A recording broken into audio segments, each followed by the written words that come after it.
آج اصول تجوید کا چھٹا سبق ہے۔ بسم اللہ الرحمن الرحیم۔ تو چلیے شروع کرتے ہیں۔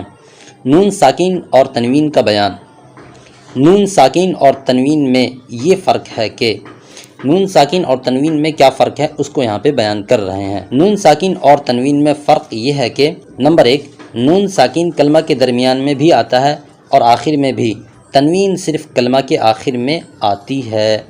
یعنی نون ساکین جو ہوگا وہ کلمہ کے آخر میں بھی آئے گا، درمیان میں بھی آئے گا، اور تنوین جو ہوگی وہ صرف کلمہ کے آخر میں آئے گی۔ نمبر 2، نون ساکین ساکین وقف، وہ وصل دونوں حالتوں میں پڑھا جاتا ہے۔ تنوین صرف وصل میں پڑھی جاتی ہے، وقف میں نہیں۔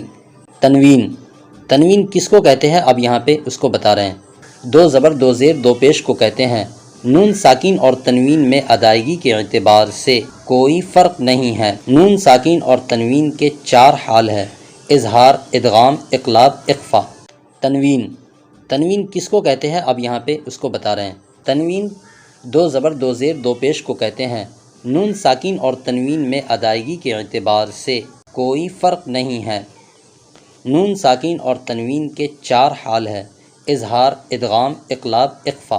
نون ساکین اور تنوین کے 4 حال ہیں، یعنی نون ساکین اور تنوین یہ سارے قاعدے پر آئیں گے۔ نون ساکین اور تنوین کے قاعدے کے روشنی میں اظہار، اقلاب، ادغام، اخفا یہ سارے قاعدے مشتمل ہوں گے۔ اس کو آپ نورانی قاعدہ میں اچھی طرح سے سمجھیں گے۔ یہاں پہ بھی مصنف علیہ الرحمہ کچھ اشارہ کر رہے ہیں۔ اظہار کی تعریف: نون ساکین اور تنوین کو اپنے مخرج سے بغیر گنہ کے نکالنا۔ اظہار کا قاعدہ: نون ساکین اور تنوین کے بعد اگر حروف حلقی میں سے کوئی حرف آ گیا تو اظہار ہوگا، اس کو اظہار حلقی کہتے ہیں۔ جیسے انعمت سواء علیہم عذاب علیم۔ یہاں پہ آپ نے اظہار کی تعریف، اظہار کا قاعدہ اور وہ کس طرح عمل کرتا ہے اس کو یہاں پہ اشارہ میں مصنف علیہ الرحمہ بتا دیے ہیں، اور یہ ساری باتیں آپ نورانی قاعدہ کے اندر اچھی طرح سے پڑھیں گے، اور یہ دونوں کتاب کی روشنی میں آپ انشاءاللہ قرآن کریم صحیح، درست اور معروف انداز میں جو اس زمانے کے اعتبار سے ہیں پڑھنا سیکھ جائیں گے۔ حروف حلقی 6 ہے: حمزہ، ہا، عین، ہا، غین، خا۔ ادغام کی تعریف: ایک حرف کو دوسرے حرف سے ملا کر مشدد پڑھنا۔ ادغام کی 2 قسمیں: ادغام تام، ادغام ناقص۔ یہاں پہ ادغام کی تعریف کیا، اس کے بعد آپ کو بتا رہے ہیں کہ ادغام کی 2 قسمیں: ادغام تام، ادغام ناقص۔ اب ہر ایک کو الگ الگ سے بیان کر رہے ہیں۔ ادغام تام وہ ہے جس میں پہلا حرف دوسرے حرف سے بالکل بدل جائے۔ ادغام ناقص وہ ہے جس میں پہلا حرف دوسرے حرف سے بالکل نہ بدلے بلکہ پہلے حرف کی بھی کوئی صفت باقی ہے۔ ادغام کا قاعدہ: نون ساکین اور تنوین کے بعد اگر حروف یرملون میں سے لام دال میں ادغام تام ہوتا ہے، جیسے من ربی، من لدنہ، ویل لکل، فی عیشۃ راضیہ۔ ادغام تام، ادغام ناقص کو آپ نے سمجھا، اس کے بعد ادغام کے قاعدے کو آپ نے سمجھا، اور یہاں پہ مصنف علیہ الرحمہ مثال دے کر سمجھا رہے ہیں۔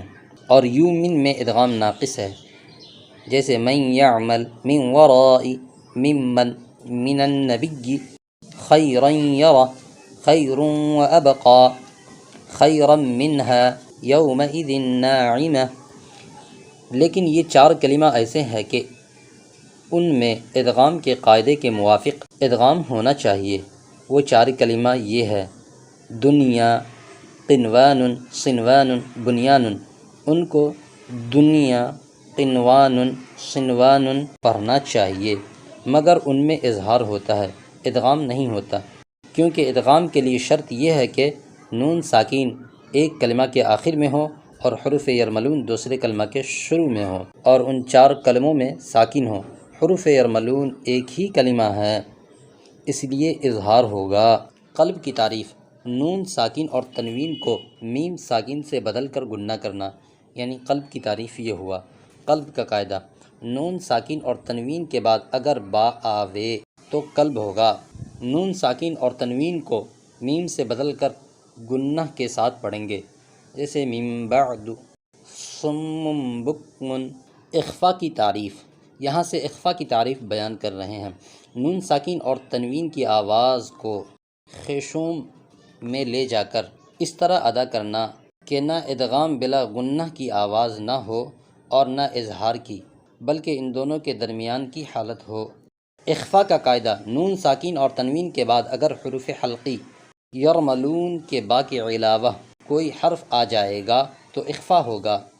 حروف اخفا کتنا ہے، وہ کیا عمل کرتا ہے، یہ سارے قاعدے کو آپ نورانی قاعدہ کے اندر پڑھیں گے۔